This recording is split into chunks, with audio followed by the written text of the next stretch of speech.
Olá, boa noite. Nesse vídeo, os estudantes de letras da UENG, Bruno Bittar, Cândido Berto, Luciano de Farias, Natália Soares, Priscila Carla e Thaís Narcisa vão estar abordando os temas que fazem parte da oralidade da escrita.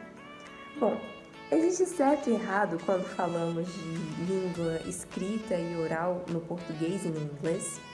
Primeiramente, temos que entender a diferença entre as variações linguísticas.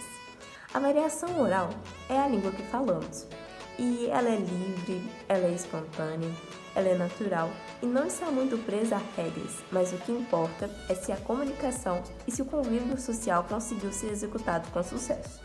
De modo quase que oposto, a língua escrita está relacionada à norma culta e às suas regras, e é um pouco mais inflexível. Por mais que tenha se dado para compreender o que foi escrito, só há certo e errado, não há um meio termo. No campo da filosofia da linguagem, também houve uma preocupação em tomar uma posição sobre os registros oral e escrito. A filosofia da linguagem, preocupada com os registros oral e escrito, dividiu a língua em dois lados. De um lado, valorizando a questão semântica, a linguagem ideal e a formalidade cognitiva, ou seja, a língua escrita. Enquanto do outro lado, preocupado com a questão pragmática, valorizava a linguagem comum como uma possibilidade cognitiva, ou seja, a oralidade. Havia divergência de ambos os lados sobre a forma ideal ou a forma internalizada do ser humano. Bom, a escola é um ambiente onde a variação linguística aparece de uma forma bem marcante. E pensando nisso, o Ministério da Educação criou os PCNs, que foram substituídos atualmente pela Base Nacional Comum Curricular. A Base Nacional Comum Curricular, de um modo geral, para o ensino da língua portuguesa, nos passa a ideia de que a escola deve ser, desde sempre, um local formador de um ser crítico, capaz de entender o porquê e de valorizar a diferença linguística, de valorizar essa variedade, essa cultura que existe. Mas quando a gente pensa no ensino da língua portuguesa na prática, a gente percebe os professores trabalhando de uma maneira mais recorrente com o uso da gramática normativa. A gente tem também professores que utilizam de metodologias diferentes para justamente fazer o contrário, valorizar essa individualidade, para valorizar essa língua vernácula dos alunos. Uma coisa muito interessante sobre a língua oral, a língua falada, é a sua regionalidade. O que é isso, gente? É que aqui no Brasil, por exemplo, a nossa língua oficial, a nossa língua materna é o português. Mas em diferentes lugares a gente fala o português diferente. E para ilustrar isso, nós convidamos algumas pessoas para mostrar essa beleza dessa regionalidade. E elas vão falar um pouquinho para nós sobre isso. Vocês vão acompanhar aqui no nosso vídeo. Oi, gente, meu nome é Rosa e eu sou mineira aqui de Belo Horizonte. Eu tô aqui para falar para vocês como que a gente chama algumas palavrinhas, algumas coisas aqui. Então vamos lá. Então de manhã, quando o mineiro tá com fome, o que ele faz? Ele come um pãozinho de sal. Quando dá ali umas 10 horas pra gente esperar o almoço, a gente chupa uma mexerica. Depois do almoço, a gente gosta de chupar um chup-chup. Quando dá ali de tarde, a gente come um biscoitinho de sal. Um biscoitinho. Quando chega ali de noite, a gente cozinha uma mandioca. E quando a gente não tá afim de cozinhar, a gente pede marmitex. Eu sou o Hugo, falo de Teresópolis, Rio de Janeiro. E aqui nós temos o costume de falar pão francês, mandioca, quentinha, chup-chup ou geladinho, depende da pessoa, e biscoito também. Olá, eu sou a Eduarda, sou do Rio Grande do Sul. Aqui a gente fala cacetinho, marmita, aipim, sacolé, bergamota e bolacha, independente se é de água e sal ou se é doce. Olá, eu sou Rosemary, daqui de Pernambuco, e fui convidada para gravar um vídeo sobre variações linguísticas. E vou falar como aqui nós chamamos cada imagem dessa. Nós chamamos laranja cravo, bolacha, sacolé, dudu, eu chamo picolé, macaxeira, quentinha e pão francês. Oi, eu sou Tauane de Rio Branco Acre e é assim que nós chamamos essas coisas. Pão francês macaxeira ou mandioca, marmita ou marmitex, sacolé ou tic-toc, tangerina. Quando é salgado chamamos de bolacha, quando é doce, biscoito. Mas como essa tem o formato da cream crack, a gente chama de bolacha doce. Só para dar uma arrematada, eu vou te falar 3 palavrinhas maravilhosas que a gente usa aqui em Minas e que não é o trem, vão fugir do trem. Primeira palavra, agarrar.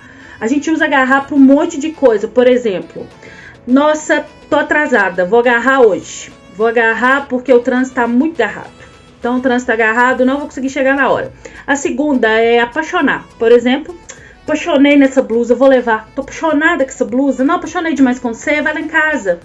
E a terceira palavrinha maravilhosa que a gente usa é o arreda. O arreda acho que é só nosso mesmo, talvez do povo de Goiás. Por exemplo, não fica perto de mim não, reda daqui, reda, sai daqui, reda. Reda o banco pra trás, arreda o banco pra trás. É muito bom, então vem pra Minas. Uma particularidade nossa é que nós puxamos demais o S. Falamos somos, Teresópolis, Chaves, mais puxando o som de X ao invés de S. Essa é uma particularidade muito grande da gente que mora no estado do Rio de Janeiro. A gente tem como particularidade o uso do ba. O ba a gente emprega em todas as frases. Ele pode ser de surpresa, medo, felicidade, tristeza, de tudo. Eu utilizo tanto no final da frase como no início. Ele é como se fosse um tipo, né, de outros estados. E tem algumas palavras que são bem curiosas. Amostrado, por exemplo. A gente fala muito, essa menina é amostrada. Nossa, como ele é amostrado, que é uma pessoa aparecida. Uma pessoa que gosta de aparecer. É uma pessoa amostrada. Tem tabacudo, que é, de certo modo, um xingamento. Pode ser um xingamento. Aquele menino é abestalhado. Que menino bobo, menino leso. A gente fala tabacudo. Arretado e aperreado. Quando a gente tá bastante estressado, a gente fala, nossa, tô muito aperreada hoje. Pirangueiro, checheiro e veaco. É uma pessoa que não gosta de pagar. A pessoa que faz dívidas e não paga. A gente fala um desses 3 aqui. Uma pessoa arengueira. Você é muito arengueira. Uma pessoa briguenta. Lascado, que é uma palavra que ficou bem conhecida no Brasil esse ano. A gente fala bastante aqui. A pessoa tá lascada. Eu tô lascado. Tem também pantim. Você é cheia de pantim. Que é uma pessoa cheia de frescura. Você é cheia de pantim. Muganga. A gente fala aqui, eita, que menina muganguenta, que é uma pessoa que faz muita palhaçada, por exemplo. A gente fala muito aqui, oxe. Oxe. Algumas particularidades daqui é que algumas palavras têm significados diferentes, comparado com o resto do Brasil. Por exemplo, a palavra seringueira, que para alguns pode ser a árvore que se extrai o látex, mas aqui é quando você fala, eita, essa parece uma seringueira. É quando a pessoa está mal arrumada, toda. Também temos a palavra encarnado, que as pessoas mais velhas usam, que é a cor vermelha. A palavra mangar. Ele tá mangando de mim por quê? Que é tirar sarro. E é isso por hoje, amigo. E olha que legal essas diferenças, né? Que no mesmo país, na mesma região, né? Minas Gerais e Rio tem diferença. Pão de sal, pão francês, cacetinho lá no sul. Mexerica, tangerina, bergamota, aipim, mandioca, isso aí só para mencionar alguns. E além desses nomes diferentes por região, nós vimos aí que nós temos os sotaques, né? Cada sotaque mais bonito que o outro. Uns vão puxar o S, uns vão cortar a sílaba, vão falar cantando. São várias coisas. E muitas dessas particularidades, elas não vão para escrita, por causa da inflexão que a gente mencionou anteriormente. E é por isso que nós precisamos olhar sempre essa beleza da diversidade da linguística. E não confundir essa riqueza que a gente tem e como tá falando errado e cair no preconceito linguístico. De toda essa riqueza de variações existentes, vejam só, nós trouxemos exemplos de variedades apenas dentro do Brasil. E mesmo assim não chegamos nem na metade da pluralidade dos modos de falar aqui dentro. Quem dirá no mundo todo. E é por isso é tão ilógico que ainda hoje exista gente que queira enquadrar apenas um padrão possível para poder se comunicar e que ainda exista preconceito linguístico. Vamos definir o que é preconceito linguístico? Primeiro a gente tem que saber o que é preconceito. Preconceito é uma opinião precipitada sobre algo ou alguém, que não tem o menor embasamento lógico.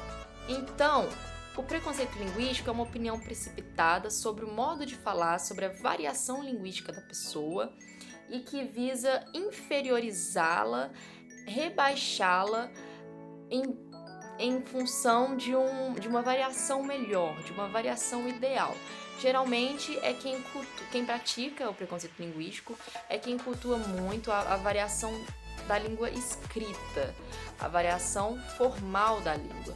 E, consequentemente, rebaixa quem usa da oralidade, das suas variedades. Quando a gente sabe que o ideal é que haja comunicação. As variedades, elas existem para elas serem usadas em diferentes contextos. Não existe variedade certa ou errada. Existe contexto adequado ou não para aquela variedade. E a gente sabe que as variedades, elas refletem a identidade cultural de um povo. Então, ela deve ser valorizada, sim. E eu quero falar hoje um pouquinho sobre o linguista William Labov. Ele dedicou grande parte da sua vida estudando e fazendo pesquisas sobre a variação linguística nos Estados Unidos, de diversas regiões. E, em específico, eu quero falar nesse vídeo sobre o Black English, que aborda um pouco a sociolinguística dentro da cidade de Nova York. Um dado importante que impulsionou, motivou ele a fazer essa pesquisa, foi que ele observou que nas escolas dentro das comunidades afro-americanas, as crianças elas estavam demonstrando muita dificuldade na produção textual, na leitura, e as notas dessas crianças também não eram boas. Aí ele decidiu coletar alguns dados e observar como que era ali o cotidiano da comunidade. Ele chegou à conclusão que o dialeto usado ali na comunicação do dia a dia acaba interferindo nesse primeiro contato acadêmico com as crianças. Por quê? O dialeto falado dentro da comunidade tem regras gramaticais próprias, tem regras de fonética própria e tem até algumas regras pragmáticas que são próprias do dialeto e que não é nada parecido ou que é bem diferente da língua padrão usada na escola para fazer a produção ou leitura textual. Ele observou então que as crianças chegavam na escola e elas tinham que basicamente aprender novas regras.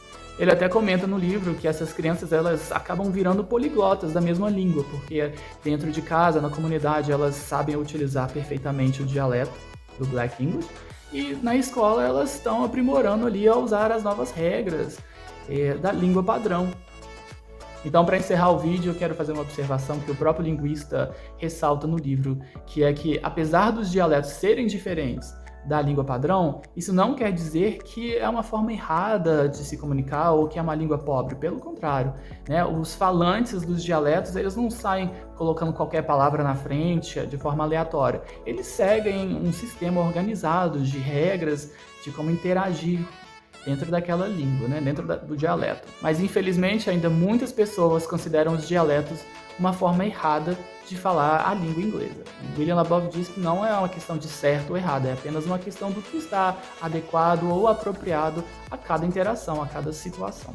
Com base em todo o estudo apresentado sobre oralidade escrita, preconceito linguístico e variações das línguas, foram retiradas duas questões, uma questão de língua portuguesa e uma questão de língua inglesa.